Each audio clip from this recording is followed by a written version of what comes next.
મહત્વના સમાચાર સામે આવી રહ્યા છે યાત્રાધામ અંબાજીથી। યાત્રાધામ અંબાજી ખાતે પ્રક્ષાલન વિધિમાં સરકારી અધિકારી અને વીવીઆઈપી લોકોની ભીડ જોવા મળી। મા અંબાના મંદિરની સફાઈ એટલે કે પ્રક્ષાલન માટે કોઈ મોટી સંખ્યામાં વીવીઆઈપી લોકો આવ્યા। એવું તો શું થયું કે 2 કલાકથી મીડિયાને રોકવામાં આવ્યા। જાહેર જનતા માટે મંદિર બંધ તો વીઆઈપી લોકોમાં મા અંબાના ચોકમાં જોવા મળ્યા। બંને વીવીઆઈપી નેતાઓના પરિવારે લીધો પ્રક્ષાલનમાં ભાગ। અંબાજી ખાતે પ્રક્ષાલન વિધિમાં વીવીઆઈપી લોકોની ભીડ જોવા મળી। અંબાજી મંદિર બન્યો વીઆઈપીનું ઘર અને તેવા દ્રશ્યો જોવા મળ્યા।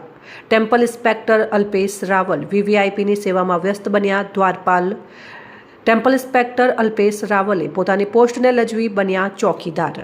ટેમ્પલ ઇન્સ્પેક્ટર અલ્પેશ રાવલ પોતાની ખુરશી છોડી દ્વારની રખવાલી કરી રહ્યા હતા। અંબાજી મંદિરમાં વીવીઆઈપીનો દબદબો યથાવત જોવા મળ્યો। વિધિમાં માત્ર વીવીઆઈપીઓની ભરમાર જોવા મળી। આ ખાલી સરકારી અને વીવીઆઈપી પ્રક્ષાલન વિધિ છે તો આમ યાત્રાળુઓ તેમજ ગ્રામજનો માટે નથી, કેમ એ એક ચર્ચાનો વિષય બન્યો છે। રિપોર્ટર જીતેન્દ્ર સોલંકી, દાંતા।